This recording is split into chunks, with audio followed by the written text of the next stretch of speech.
Hi, everybody. Welcome to Mapping Hour. We're here, excited to be with you, saddened about the conditions that are causing this, and it's the pandemic that is sending a lot of you into doing school from home. And so we've got some parents who are all of a sudden teachers, and we got some teachers who are teaching from a distance. But we wanted to make sure that we got to bring you a set of content. And so let's see. Hey, I've got my colleagues here, Tom Baker, Kylie Danya, Joseph Kursky.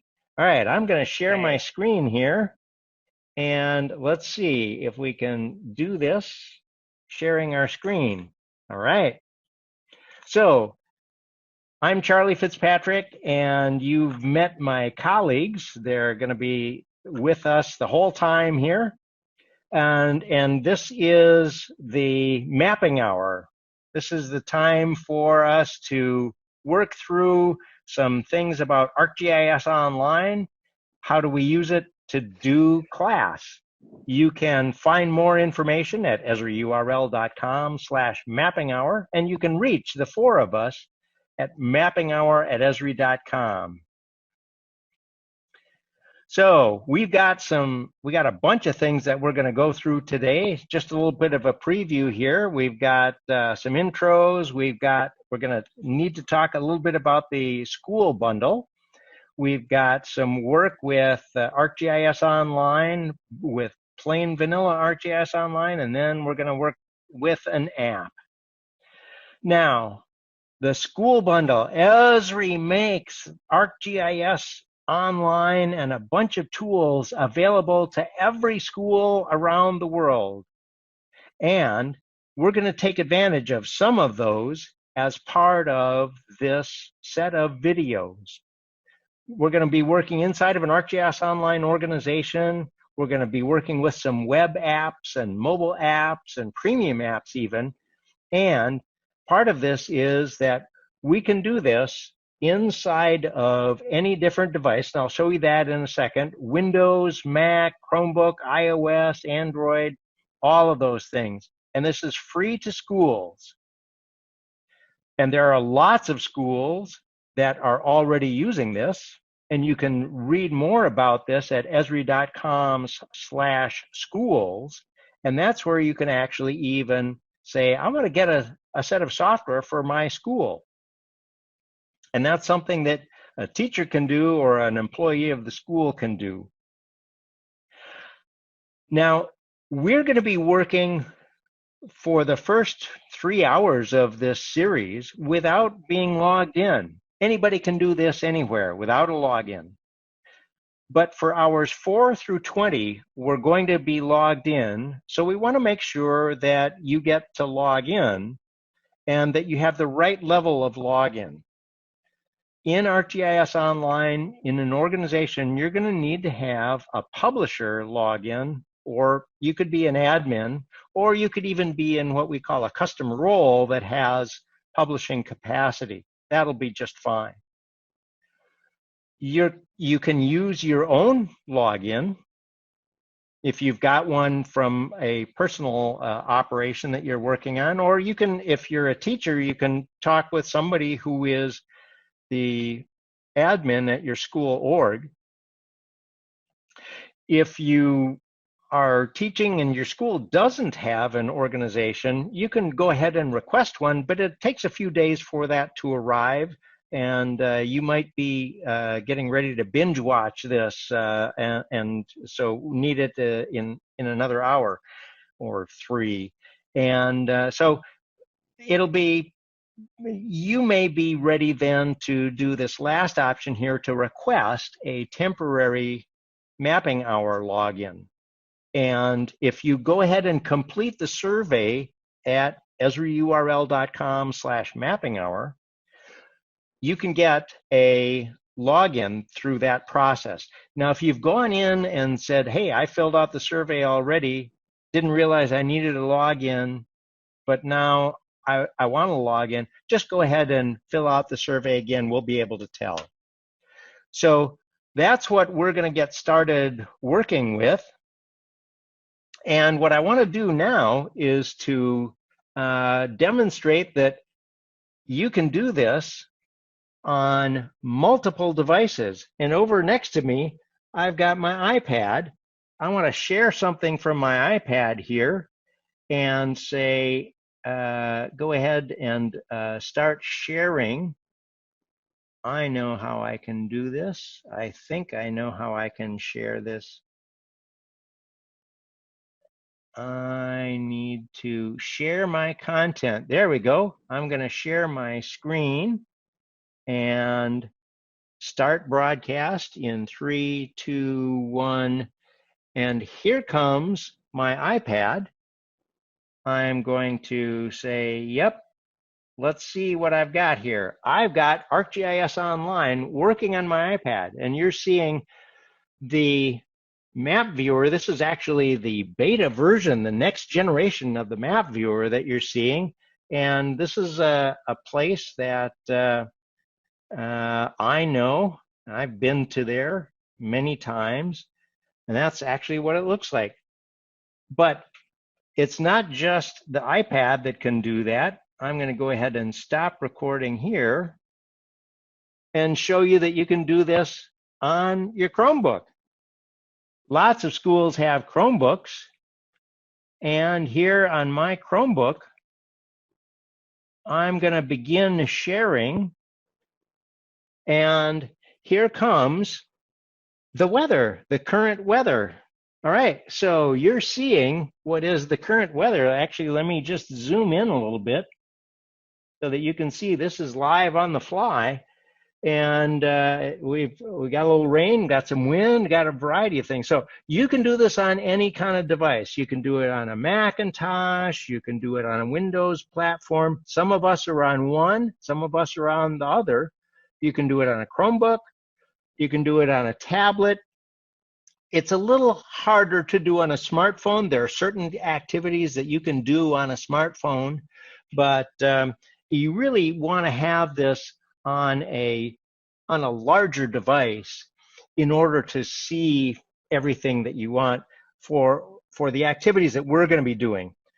As part of those activities, we're actually going to send you out and say, hey, gather some data, do something on your device. That's one of those things that we want people to do.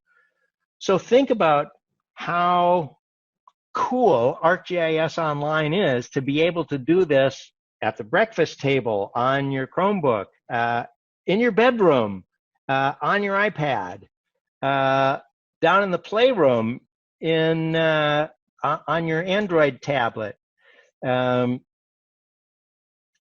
in your sibling's bedroom, on a phone, all kinds of ways that you can do this. So what is it that you can do? Let's get started. Let's get into the action here. And Kylie, are you ready to take me on a trip here? Sure, let's go ahead and jump in and check out what we can do. Give Charlie a second to get his screen shared so we can look at the map and what you can do with it in the browser. So where we're going first here is actually we're going to go to arcgis.com. And you'll see the site that you can go to along with us, or if you want, you can do this later. Do remember it's a video, so if we're going a little fast or slow for you, you can go ahead and change that as you're working. So this is the thing that we're going to, is that right? Yep, so this is the article, and it takes you through a bunch of steps. This is a link that's in this presentation, so you can go to it and work through it on your own. We're going to basically follow it, but kind of loosely. Okay, oops, wait a minute. Here we go. Yep, great. This is where you want me to start. Okay. Yep, this is what you'll see the first time you go to arcgis.com. And don't worry about that sign-in button. It's the first thing in your face, but the stuff we're doing right now, you don't need to click it. So instead, at the top, right below where your mouse is there, Charlie, go ahead and click on Map. Let's jump in, and we're going to do 5 activities. It's called the 5x5 because there's 5 activities, and going through the document, each will take you around 5 minutes. So the first thing we're going to do is we're going to learn the 3 most important and common ways people interact with maps. Now, you've seen some of these before, so you might get excited, and that's okay. Remember, it's a video. If you need to pause and play, you can always do that, whether you are 4 or 50. When I've walked people through this, the first thing they do, they need to see where they live now, where they lived last week, where they grew up, and their mother's house. That's fine. Take a minute and do it. You can come back when you're ready. All right, now that we've got Charlie ready, Charlie, first let's show how you can pan the map, which is what we call moving the map around. You're going to go down and click. You see that little fist show up, and you can move it. So you can change what part of the United States you're looking at here. Or if we wanted, we could actually look at different areas in the world. Charlie often likes to pan over and find different places. Here we are over in China. I like to play Magellan. Yep, it's going all the way around. Let's see if we make it back. And then once we make it back to the US, Charlie, let's go ahead and we're going to zoom in. Zooming in means we're going to get closer and see things in more detail. Now to do this, you can use the buttons on the map like Charlie's showing right there. You could also use your mouse scroll wheel. You could double click. And then there's on a touch device, use your fingers and pinch and zoom. There is another one some people don't know of. Now let's say Charlie wants to zoom in on that St. Louis area he's at now. He can draw a box and it'll zoom to that box. Now to do that, first hold down the Shift key on your keyboard. Shift key, got it. Yep, hold that one down, and while you're holding, click your mouse button down and hold it and drag a box. Perfect, that looks great. And once you let go, we'll zoom to that extent. This we'll often refer to as a rubber band box. All right, you can use these tools now. You know how to zoom in. Let's go ahead and zoom out. So to do that, there's a button there. Again, you can use all the different tools. Use the mouse scroll wheel, use your fingers. You can zoom all the way out and see the world. You can zoom all the way in and see your house. Ooh.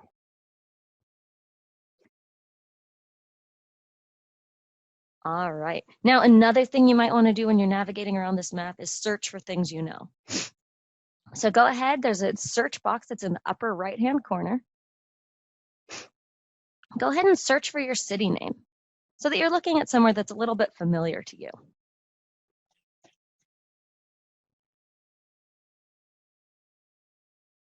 All right. Now that little box that appears on the map, it shows the information about what we just searched for. We'll call this a pop-up. We'll look at those later. For now, just click the X in the corner and close it. We don't need to worry about that. What we are going to look at now is just kind of what you see on the map here. You can see some roads. You may see the intersection that you live near. You may see a park that you often go to. But it kind of looks a little bit like a cartoon. What if I wanted to see it like a picture? Well, this is called the base map, and it goes behind all your other data. So Charlie, go ahead in the upper left corner. There's a base map button, and click that for me. Great. In here, you can see there's a whole set of different base maps. First, let's go ahead and click the imagery one right at the top there so that people can see what happens. All right, now you're seeing a different view. We're at the same place, but now it's like you're looking at a picture, right? I'm sure you've seen this in other mapping software where you can change a little bit about what it is. But here there were a lot more options. So if you want, take a minute, go explore some of those base maps available to you.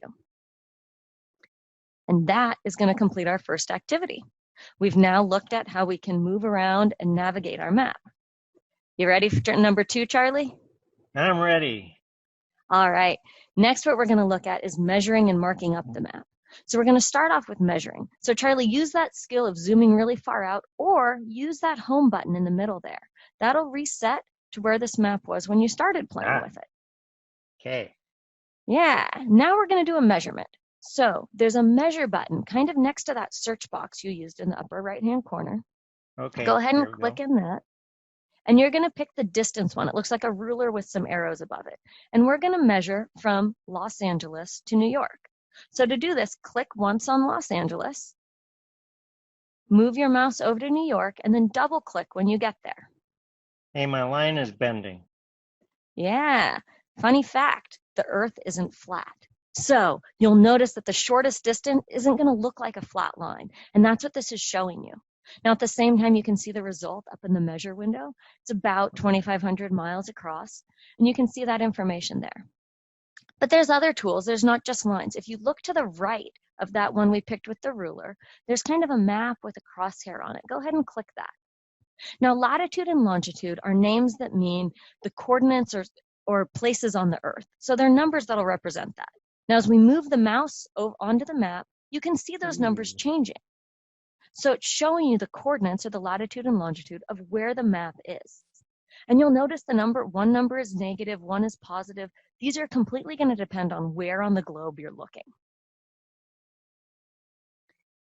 All right, we're going to do another search now to do some more, now that we're done with measuring, we're going to go ahead and mark up the map. So go ahead and back in that search box, you can close the measure one. We're done with Close that. that. Okay. Yep. Clear out that search you did before. Yep. And go ahead and type in White House and just press enter.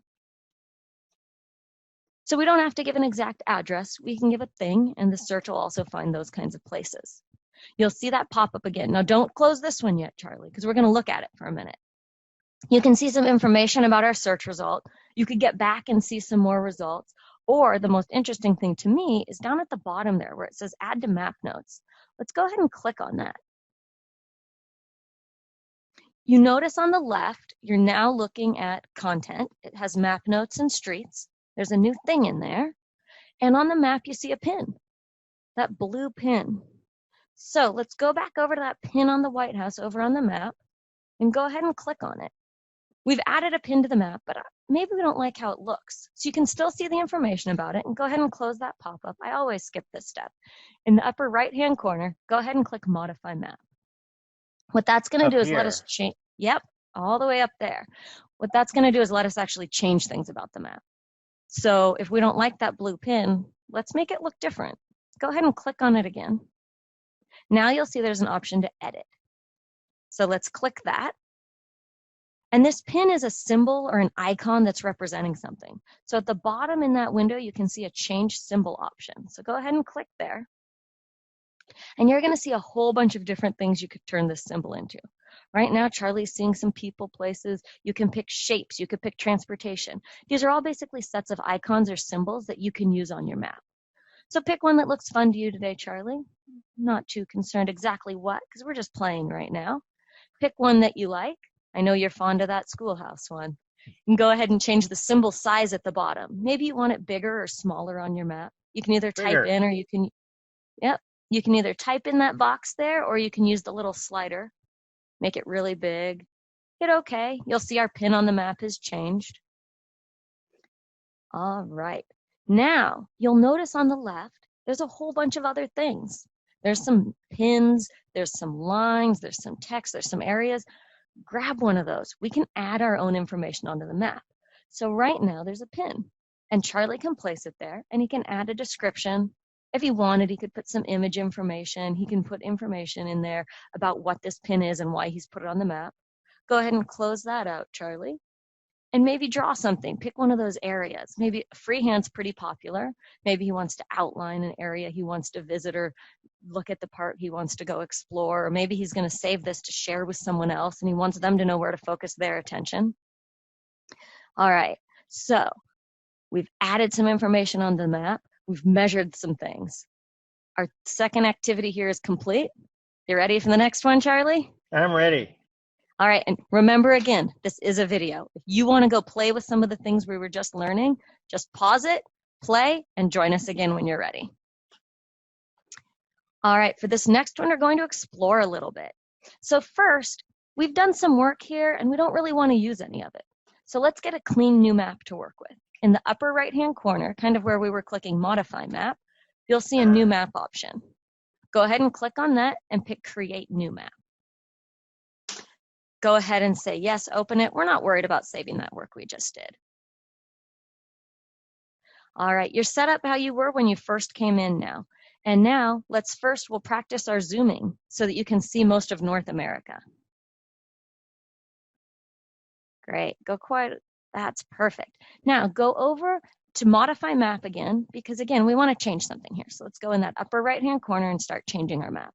But this time what we're going to do is in the far left side, you'll see an Add button. What we're going to do is find some information that already exists to add into our map. So up at the top there, we're going to click Add and pick Search for Layers. Now I'm going to tell you what to type into this search box right below where your mouse is now. Don't worry too much about it. We'll dig into more about what it means and how to do really good searches on your own later in this series. For now, just type 2012 population density. And then you're going to type a space, the word owner, a colon, and Esri. And what that's saying is there's a ton of data. We'd like stuff that Esri made just so we know a little bit more about it. And go ahead and click enter once you're ready there. All right, we're going to go ahead and click on that first result. We can see the 2012 population density. And when we click on it, we see some information about it. Now, don't get worried about the fact that it says things like deprecated and mature support. What that's telling you is there is newer data available. This one isn't regularly updated anymore, but it's fine for what we're doing right now. So at the bottom of that little tab or panel, just go ahead and click Add to Map. Great. Could you I can now have see. clicked? I see there's like a little button here that I could have maybe. Can I click one of these instead? Yep, it'll do the same thing. If you know that's the layer you want and you don't want to see the details, it'll shortcut you right to adding it on the map. Cool. And be aware your students, as you're working through this, or your children, if you're a parent at home doing this, are going to be clicking everything. But they're not going to break anything. We're letting Charlie go wild in here. We're not worried about it. We can always reset. We can always try again. There's nothing that's going to cause problems, no matter what he clicks on in here. He'll be fine. All right, so go ahead, and we want to get rid of some of these panels to focus back on our map. And one way you can do that is go in the upper left-hand corner, and you could do it that way, or you can go click Details up there in the left. The Details is going to show you what's in your map. Go ahead and click over to Content just so we can look at that. And you can see now that you have population density on there, as well as the one below. That's your base map that we looked at earlier. So right now we're using the topographic base map. All right, go ahead over to the map and click on a state that you want to explore right now. All right, Alaska. It's a good choice. Searching. So what's happening right now is it's getting the information that we just added to the map about population density. And you can see some information in the pop-up. So now your pop-up isn't showing what your search result is, but it's showing some information based on what you've put on the map. Now, let's go ahead and zoom in a little bit on whichever area you want. Pick somewhere to explore, Charlie. And you'll see the map changes. Well, now if we click, let's see what happens. So now we're getting some county data. We're getting county populations. One thing that's really cool here is that's something you can't do very well. Not only can you not click on a paper map, but change it based on the scale you're looking at. Whether I hold the paper close to my face or farther away, it doesn't change the information on it. Now, one thing you may notice is this is a lot of colors, and we can click on it and learn things, but what if I just want an idea of what I'm looking at? What does this all mean? Over next to the Content button over on the left-hand side at the top there, to the right of Content, there's a legend. If you click that, that's going to define for you what these symbols and items on the map mean. So here you can see that the darker colors mean that's denser population. And so that makes sense with what we're seeing. We're looking kind of at the LA and San Diego areas, and there's clearly more population density there than some of the other areas in California. All right, one other thing we're going to... The colors stay when I zoom in and out. Sorry, I didn't mean to. Yeah, no worries.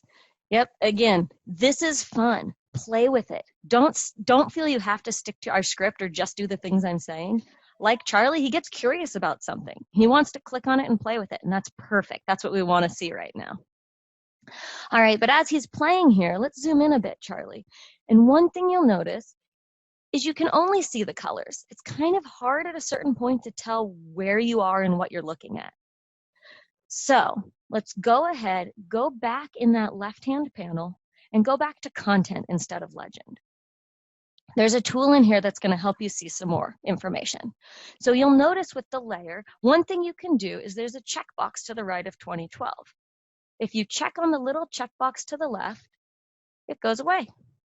Check it again, it comes back. So that's one way to see where we are. But another way is, see the little ellipses right under the 3 dots there? Go ahead and click on those, and you'll see that the second option down is transparency. So what you're doing here is you're saying, I don't want this to be drawn so solid. It's like the difference between using a marker really heavy and a crayon where you could use it a little lighter and see right through and see multiple things at once. So as Charlie slides it there, you can see it changes from not seeing any at all to about half and half. And you can see both the labels and information of where you are, as well as some of those colors. So again, this is really powerful because you can configure a little bit the map to see the things that you need to see. Because usually when we're in here, we're trying to ask a question, learn something about our data. These are techniques that you can use that'll help you do that. All right, activity 3, explore. We good, Charlie? I'm good. More. All right, number 4.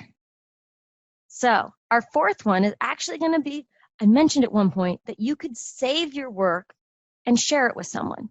Now, we can't right now because we're not logged in, so don't worry about that. What we can do is we can look at something someone else has shared. So I already set Charlie up with this. And Charlie, just go ahead and switch over to your next tab that you have already open. And he got here through a URL that's available if you follow the 5x5 document, or we'll share it later as well. And this is a recent earthquakes map. So what we're looking at is earthquakes that have happened over the last 30 days. One thing that's pretty cool about this is not a map we just made. This information is coming in from a feed, and we're bringing it into the map. So we made this quite a long time ago, but yet it's still the last 30 days. As Charlie's panning around, you can see here some of the skills that we learned in the last few minutes. You can see they've set up some symbology for those earthquakes. You can see there's a color scheme to it. We have the legend opened on the left. You can see there's a different base map used behind here than the one we were looking at earlier. It looks a little bit different. That's all pretty cool. So if we go over to content, we can go ahead as well, and maybe this map's a little more information than we want to see. So let's uncheck that first layer, turning it off. Again, a skill that we've already seen once. And now you can focus just on these earthquakes by magnitude. And you can see that information a little bit more clearly by taking some other information out of the map. Maybe someone else is looking at something for depth, though, and they'd use the other view. All right, we've seen a saved map. We've played a little bit in there. We're ready for our final activity. Are you ready, Charlie? I'm ready. All right, so for this last part, we're going to look at some apps. Now, what we've been looking at here are maps, and in a minute, my colleague Joseph is going to go into more detail. So just play along with me, assume you know the difference, and we're just going to experience some. So right now, Charlie, go over to your next tab, and again, these tabs Charlie has set up are all coming straight from that 5x5 document that you have access to. Well, before we were looking at a nice flat map. It looked like a paper map that we had printed, laid out on the desk in front of us. What do you think of this one, Charlie? I love a globe. And I love the kids' globe here. This is like the one I had. It's definitely a fun one. I love the little whales and dolphins in the water. And one thing you'll notice, he's been spinning the globe, right? We can still navigate it. We can move it around. We can even zoom in and look closer. So with this online data, you can work in both flat maps or 2-dimension and 3-dimension. So you have that choice. And I have some pictures down below here. I have like a, ooh. Yeah, so just like we could change the base map before, you can change the base map that's used on the globe as well. Awesome. All right. Again, remember, if you, like Charlie, just want to play for a minute, press pause, play. But Charlie, I'm going to ask you to stop playing for a minute so we can jump over to the next tab. The next tab. This next tab is going to show an app that looks at elevation profiles. So Charlie, zoom into an area that you're interested in. We're going to maybe pick a mountainy area so we can see some elevation. Yeah, I want to go visit Joseph. Perfect. And you saw he used a technique we learned earlier, that rubber band box, where you're going to use the shift key and then click and drag to make that box. It zooms you in really nicely. Now, while you're here, Charlie, in that gray box at the bottom where it says Elevation Profile Maker, there's a pencil on the right. So let's go ahead and click that. And this is going to be similar to when you were measuring. You're going to click once to start drawing, and then double click when you get to the end of the line you want to make. Now, if we wait a second here, it's actually generating an elevation profile. So we can see what the terrain in that section was like. So this app takes this information on the map, and even though we're looking at that flat paper map, it can look at what the hill actually looks like. Ooh. Hey, the little blue dot is moving with me. Yeah, that's one of the really cool things because it's associated. It knows exactly where that elevation marker is on the map, even as you're interacting with the elevation profile.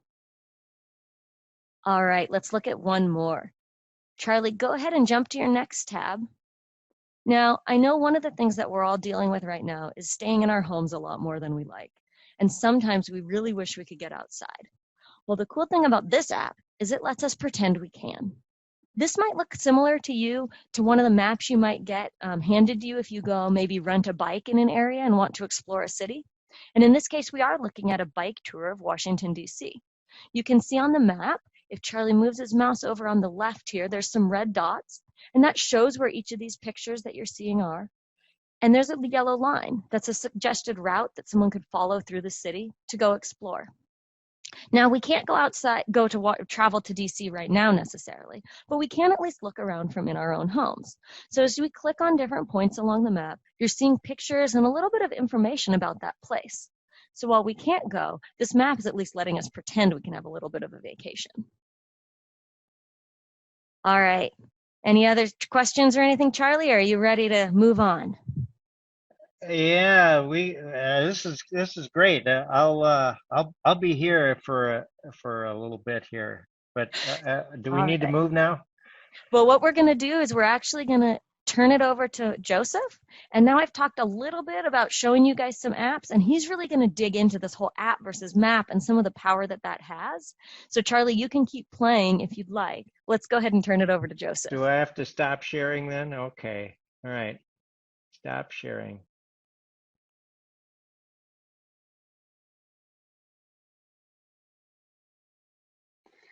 Well, thank you, Kylie and Charlie. That was wonderful. Well, folks, we're going to continue with exploring maps and apps. And without getting into too much of the terminology, Kylie did mention a couple of things earlier. We were starting with ArcGIS Online using the mapping interface. We're going to explore that a bit more. We're going to talk about apps. We're going to explore a way that you can look at both in a 2D and 3D in the same view. Now, Kylie and I are very much geographically attuned because she was showing you a route around a city. This is another route around a city. It's information I collected while I was on a bicycle after a conference once in New York City. And I put that data into ArcGIS Online. And here's my route. So that's a very simple map. It's got one layer. You remember looking at layers with Kylie. I've got a base map and one layer. Very simple map. And so this is in ArcGIS Online. You've got all of the capabilities that Kylie explored with you, Kylie and Charlie, measuring, changing the base map, etc. And so that can be used, that same information can be used in a web mapping application. A web mapping application, it's still stored in this same cloud-based geographic information systems architecture, more about that later, but it contains some specialized things that you can do and look at. So in this case, I made a web mapping application, and we'll talk about in future mapping hours how to do that. I've got two things in here. I've got the median age of the population in the different neighborhoods that I traversed, and you can see I traveled basically from a younger neighborhood into New Jersey into an older neighborhood. Now we went across what I've always wanted to do as a geographer, the Henry Hudson Bridge, the George Washington Bridge specifically, but I felt like Henry Hudson over that bridge. Now, if you don't like heights or noise, I don't recommend it, but it was wonderful. And you can see the elevation profile, just like the one that you were exploring before with my wonderful colleagues. So this is a web mapping application with the same data from my bicycle. Now, also in this future installments of the Mapping Hour, we're going to explore story maps, multimedia. In fact, you've already looked at one in that very last example that Kylie showed with the pictures around Washington, D.C.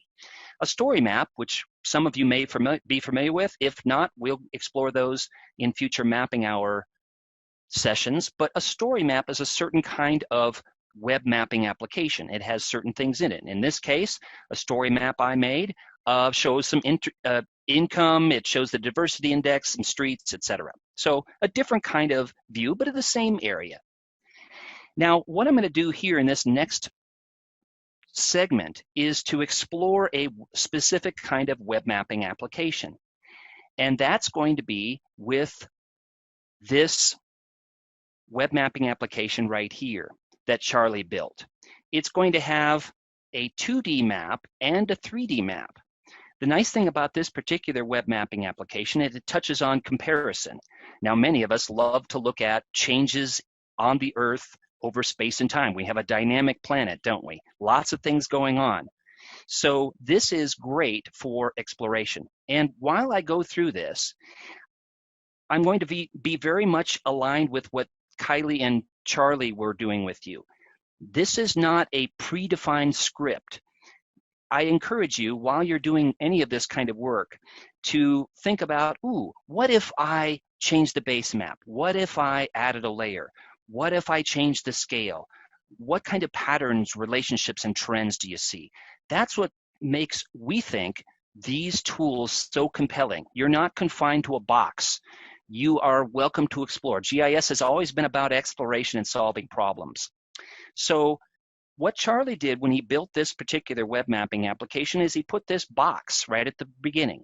And so it's got a few directions on it, again, that you can use or not use, but it's a nice way of kind of getting into this. So we're going to zoom out on the left, for example, right now. And these tools should look pretty familiar to you because over the last segment, you explored some of these tools, measuring, zooming and panning, etc., with my colleagues. So if we zoom out, you can see that on this screen, we've got a 2D map and a 3D web scene. So the nice thing about ArcGIS Online is that it has, as you've seen, and will continue to see, 3D capabilities. Now, which is better? They're both good. And so one of the things that's going to run through all of our presentations is that pick the most appropriate tool for the job. Okay, pick the most appropriate tool for the job. So what can we do with this? As you can see here on the left side, we've got a 2D map. It's centered on Hawaii because Charlie loves Hawaii, and what's not to love? And so one of the things that I used to do way back in the late Cretaceous period when I worked at the USGS is to try to get students and the general public, for that matter, understanding what topographic maps are, and what contour lines are, and how to visualize 2D and 3D. Well, now we've got this capability, as you can see here, where, look, on the right side here, as I use the tools that are on the left of the map, I can actually go into some of the craters and some of the volcanoes and some of the rift zones. And I can see the contour lines depending on the base map that we pick, but I can also see this in really sharp detail in my 3D scene. And I can also look on the 2D map on the left side. Now, in addition to that, we can type in different places. Charlie's got the search tool that he built into this web mapping application. So I can, for example, I can look at Morrison, Colorado, very near and dear to me because it's very close to where I am right now. So on the left side, again, I've got a base map. Ooh, can I change the base map? Yes, I can. I can toggle this to different kinds of base maps. On the right side, I've got a 3D view. I can change that as well. So for example, I can look at this as you were doing a little bit with Kylie, where I can see, oh, okay, well, on the contour map, for example, I can see these contour lines. And on the right side, I can really visualize. I could always determine whether students were really understanding contour lines because usually at some point during the lesson, they would say, oh, I understand. And that's what these tools in part help you to do. So looking at lava fields versus volcanic environments versus eskers, glacial terrain, coastlines, etc., and also the human environment. How have cities changed over the years? Another thing that we can do with these tools is we can, just like we were doing before, we can use the measure tool. Now, how do I get back to the globe quickly? Well, there is a home button on each of these. And so if I click on home, I'm going to go to what's called the default map view. And so you see Hawaii at a certain scale. And since I've changed the base map on the right, I'm going to go ahead and change it back to what I had originally. So there's always a way to go back. Like Kylie was saying, there's nothing you can do that's wrong here, and you can always get back. And, you know, if you didn't remember that that home button was there, you could always refresh this page. I'm not signed in. I can just refresh this page, and it would come back to how I had it originally. So let's say we do this. Many of your students have struggled maybe in the past with the understanding of, we touched on this a little bit earlier, but map projections. How do we project the 3D Earth onto a two-dimensional map? More about this in coming episodes, but the default view inside ArcGIS Online is something called Web Mercator. It is a modified version of the Mercator projection. So if I pan up to the northern latitudes, I'm going to get some distortion.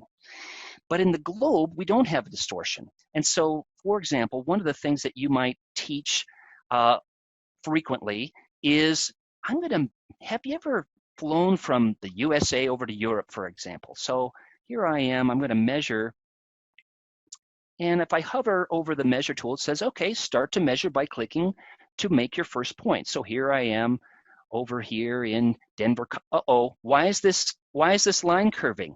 This is a nice little teachable moment. Who's ever flown over to Europe? You actually touch the southern part of Greenland. Why would that be? Well, it's because we're projecting the three-dimensional oblate spheroid, not exactly a perfect sphere, onto a two-dimensional surface or a digital screen like we have here. I can also do that on the right side. I've got a measure tool, thanks to Charlie, because he built it into the web mapping application. So if I do that same kind of thing over here, same kind of tool. Okay, I'm going to go here and notice now here is where I can see what I did there. I grabbed the middle part of the mapping application and I scooted it over. So now I can see, maybe I scooted over a little bit more so I can see a little bit more of Europe here. Ooh. And maybe move this, yeah. So see what I mean? You've got the reason why it's curved is because it is the shortest distance between 2 points, but we're projecting onto, on the left side, a two-dimensional screen there. And then I also encourage you, like Kylie reminded you folks, if you want to go experiment right now, this URL is going to be listed in the resources for this particular mapping hour. Okay, in my last remaining minutes, I hate to cut this off. These are so compelling, but I just wanted to mention a couple of things. And one of which is there's nothing wrong with your PDFs, your static maps.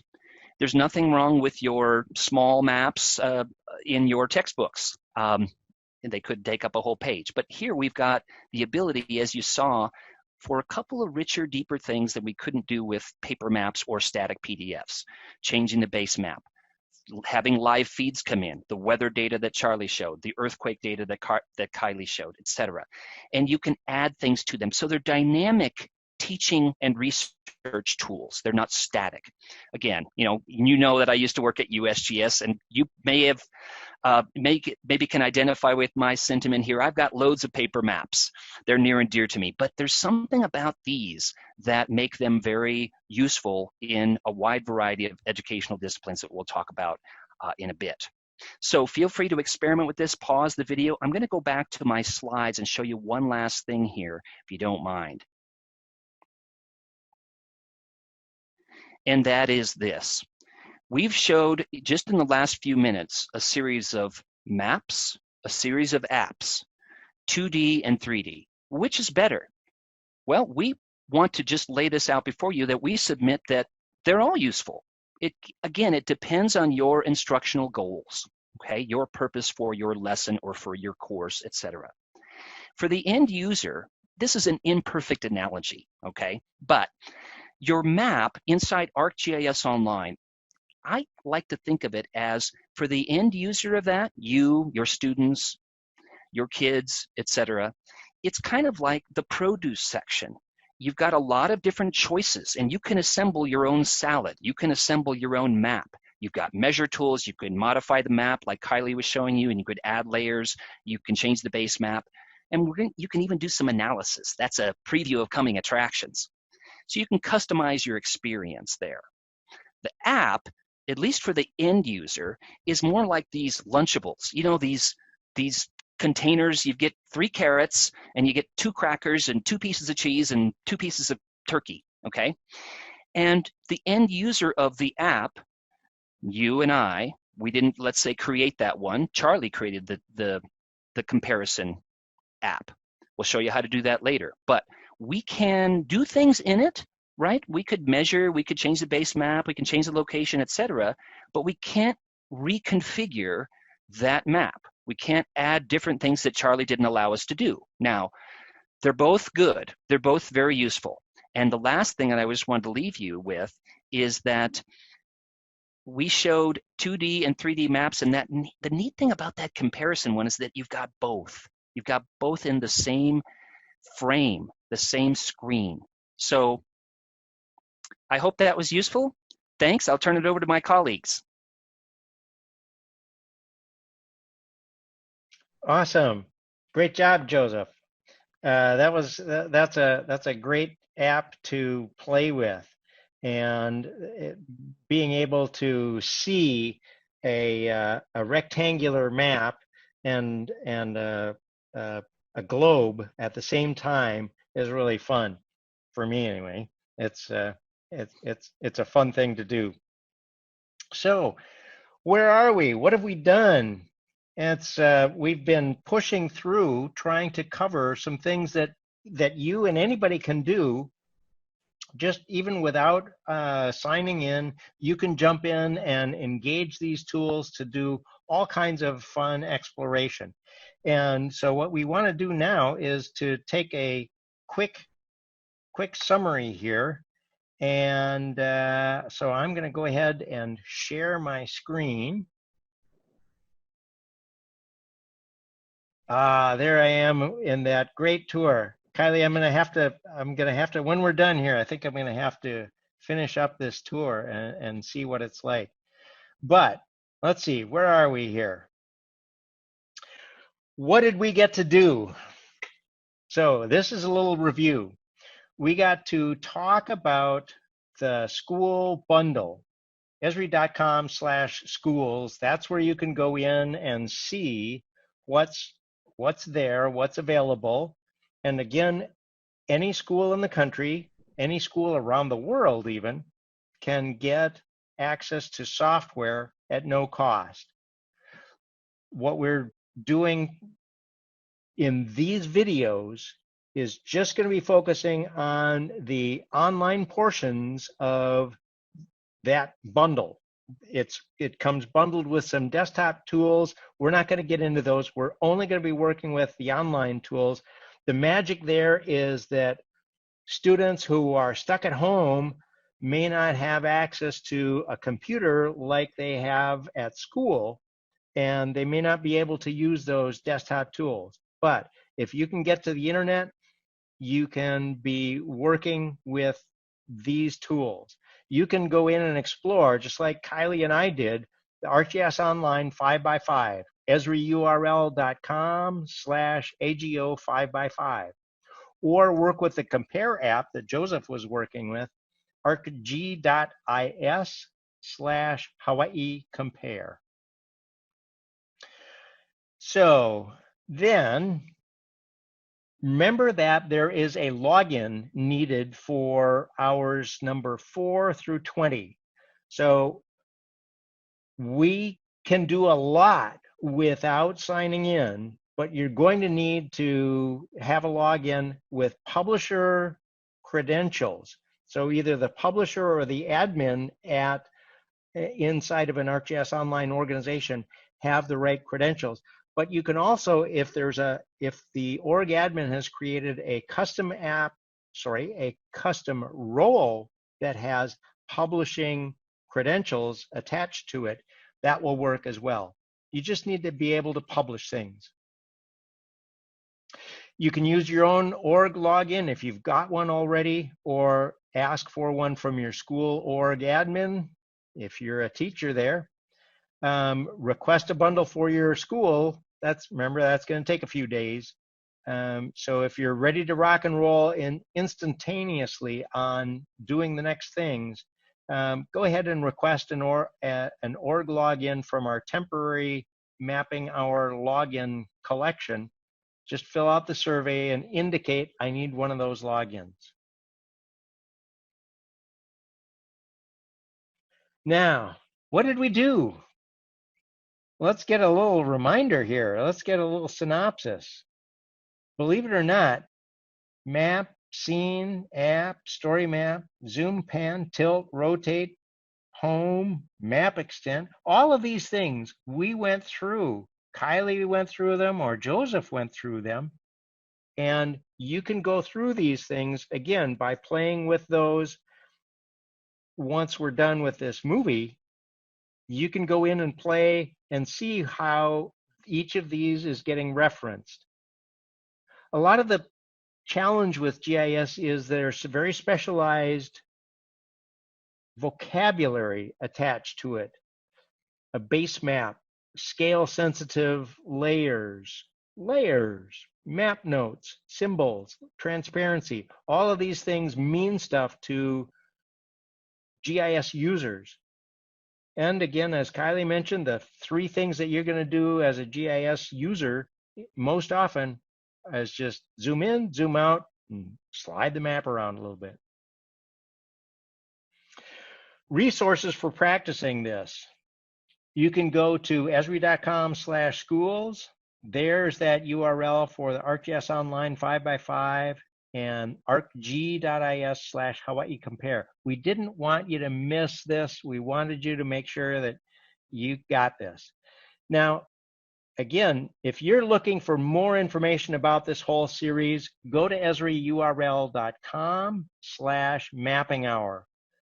Do the survey and request the login if that's what you're there to. I got to make sure I get one of those logins so that you can do hours 4 through 20. But if you just want to explore around, there are going to be some other links there that you'll see that will take you. There is actually a zone that you can get to where you can ask questions about this video series or leave some comments. And if you've got other things that you just want to play some more, I want to go see something. The K-12 organization, k12.maps.arcgis.com, there's a whole section in there that is videos. And if you want to binge watch GIS related videos, that's a place where you can watch and watch and watch. And it's button number 4. You'll see it when you get there, the video bonanza. So what's going to happen next time? We're going to be getting into geo inquiries. Hey, Tom, jump on in here. And these geo inquiries, is this going to be fun for people? Oh, heck yeah. We're going to review a couple of them, what they can do with them, both at home or at school, and kind of the fun things that we can all learn by using one or more of them. And even if people aren't really studying geography, there'll be something for them? Oh, that's okay. We got geo inquiries for everybody's interest. So whether Cool. it's American literature, mathematics, maybe it's science, maybe it's geography, history, we got you covered. Awesome. So we'll get into the geo inquiries next time, and Tom's going to have a big role from here on out, focusing on those geo inquiries. More map viewer tools, and we'll get into features and attributes and tables. Oh my. But that's in our next video, the mapping hour. That's it for this session. Thanks for joining us. We'll see you next time. See ya. Take care. See ya. Bye. Stay healthy.